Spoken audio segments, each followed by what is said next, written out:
बुधिया एक मेहनती किसान था जो बंसीपुर नामक गांव में अपने परिवार के साथ रहा करता और अपनी जिंदगी के गुजर बसर के लिए खेती का काम किया करता। बात एक रोज की है जब बुधिया अपने खेत की सफाई कर रहा होता है। तभी अपने खेतों के किनारे पेड़ की छांव में बैठे बिरजू और सरजू की नजर बुधिया पर पड़ती है। बहुत जान है इस बुधिया में बिरजू। देख तो जरा कैसे कड़ी धूप में घास उखाड़कर खेत की सफाई करने में लगा है ये बुधिया। अरे ये तो कोल्हू का बैल है ना, न दिन देखता है न रात, और काम पर काम करता रहता है। इसका बस चले तो खेत भी बैलों की जगह खुद ही जोते। तभी तो गांव में सबसे ज्यादा फसल की पैदावार इसी के खेतों में होती है हमेशा।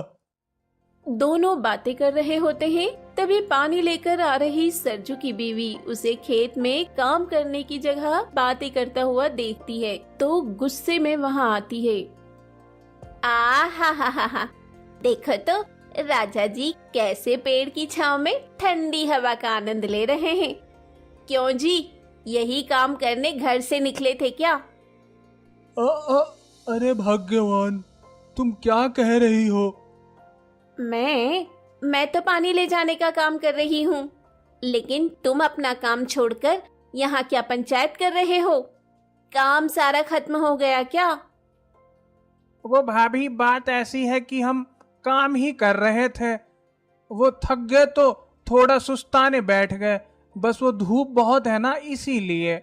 तुम तो रहने ही दो बिरजू भैया, खुद तो आलसी हो और अपने साथ इनको भी आलसी बना रहे हो। अरे बुधिया को देखो, वो भी तो कड़ी धूप में खेतों में काम कर रहा है, उसे थकान नहीं होती होगी क्या? अब तुम मेरी तुलना उस बुधिया से करोगे क्या? तुलना नहीं कर रही हूँ, बल्कि सीखने को कह रही हूँ कि मेहनत करोगे तभी लाभ होगा। ऐसे अलसाए पड़े रहने से खेतों में उपज नहीं हो जाएगी। बैठे क्या हो, चलो यहाँ से। हाँ हाँ, आ रहा हूँ भाग्यवान। 2 पल का चैन नहीं है तुम्हें भी। सरजू सरिता के पीछे पीछे चला जाता है तो बिरजू भी अंगड़ाई लेते हुए वहां से निकल जाता है, लेकिन बुधिया अपने खेत में काम करता ही रहता है। सरजू अब तक अपने घर में गहरी नींद में सोया होता है। तभी उसकी पत्नी सरिता उसके ऊपर पानी डालकर उसे जगाती है। अरे सूरज सर पर चढ़ गया है, समय का कोई अंदाजा नहीं रहता है क्या तुम्हें? अरे पूरा नहला ही दिया तुमने तो भाग्यवान। तुमको पता तो है रात में देर से सोया था, इसलिए नींद खुली नहीं। अरे होश में आओ, और पता भी है कल राशन वाला आया था अपना उधार लेने, आज फिर आएगा तो पैसे तैयार रखना। पैसे कहाँ से लाऊं मैं? मेरे पास तो बिल्कुल भी पैसे नहीं है सरिता। हाँ तो मैं क्या करूं? देखो जी, अगले महीने त्योहार आ रहे हैं और इस बार मैं तुम्हारी एक भी मजबूरी नहीं सुनूंगी। मुझे नई साड़ी चाहिए तो मतलब चाहिए, और हाँ, शाम को राशन वाला आएगा तो ध्यान रखना। इतना कहकर सरिता बाहर चली जाती है तो सरजू अपना सर खुजाते हुए कहता है। हे भगवान, जेब में तो एक फूटी कौड़ी नहीं है, राशन वाले को कहाँ से दूंगा पैसे? कुछ तो जुगाड़ करना होगा। एक काम करता हूँ, बुधिया से मांग लेता हूँ, वो तो भोला भाला है, मेरी मदद कर ही देगा। सरजू तैयार होकर खेत में जाता है जहाँ बुधिया अपने खेत में बीज बुआई कर रहा था। तभी सरजू उसके पास आकर कहता है। अरे बुधिया, जरा बात तो सुनो मेरी। हाँ कहो सरजू, क्या बात है? बात यह है कि मुझे कुछ पैसों की जरूरत है, अगर तुम दे देते तो अच्छा होता। माफ करना सरजू, पैसे तो कल ही मैंने बीज खरीदने में लगा दिए। तुम कल कहते तो दे भी सकता था, लेकिन अब मुश्किल है। कैसी बात कर रहे हो बुधिया? इतनी मेहनत करते हो, तुम्हारे पास भी पैसे नहीं है तो किसके पास होंगे? सरजू, मेहनत के हिसाब से कहाँ ही कमाई हो पाती है, और वैसे भी मेरे पहले के भी पैसे तुमने नहीं लौटाए हैं अभी तक। बुधिया की ये बात सुनकर सरजू की बोली बंद हो जाती है और वो वहाँ से बिना कुछ बोले ही गुस्से में चला जाता है। रास्ते में उसे बिरजू मिलता है तो उसे गुस्से में देखकर टोकता है। अरे ऐसे मुंह फुलाए कहाँ जा रहे हो सरजू? क्या बताऊं बिरजू, बुधिया तो ज्यादा ही हवा में उड़ रहा है। थोड़े भैंसों की मदद करने के लिए क्या कहा, उसने साफ मना कर दिया। कह तो सही रहा है तू, इस बुधिया को ना जाने किस बात का घमंड है।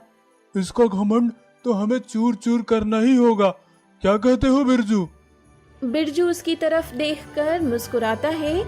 रात के समय बिरजू और सरजू बुधिया को तंग करने के लिए गोबर इकट्ठा करते हैं। ओहो, इसमें तो बड़ी बदबू आ रही है बिरजू। हाँ तो ये गोबर है, खुशबू तो आने से रही बदबू ही आएगी। इतने गोबर का हम क्या करेंगे? ये सारा गोबर जाकर उस बुधिया के खेत में फेंक आएंगे, जिससे उसका खेत कम और तबेला ज्यादा लगेगा। इस तरह उसके खेत पर बहुत सारा गोबर लाकर फेंक देते हैं। अगली सुबह जब बुधिया खेत में आता है तो अपने खेत में गोबर का भंडार देखकर हैरान रह जाता है। ये मेरे खेत में इतना गोबर कहाँ से आ गया? इतना सारा गोबर खेत में, अरे अरे अरे अरे, अब इसको कैसे निकालोगे बुधिया? थोड़ा बहुत गोबर तो मैं निकाल ही लूंगा, बाकी का खेत में खाद के काम आएगा। बढ़िया है जिसने भी मेरे खेत में गोबर डाला, लगता है वो मेरा कोई शुभचिंतक है। देखो मेरे लिए खाद और गोबर के उपलों का इंतजाम कर गया। इतना कहकर बुधिया अपने काम पर लग जाता है। वो इतना गोबर देखकर अपनी बुद्धि का इस्तेमाल कर गोबर को काम में लाने की सोच लेता है। तो वहीं बिरजू और सरजू ने जैसा सोचा था वैसा कुछ भी नहीं होता। अरे हमने तो इस बुधिया का भला कर दिया सरजू। हाँ, लग तो कुछ ऐसा ही रहा है।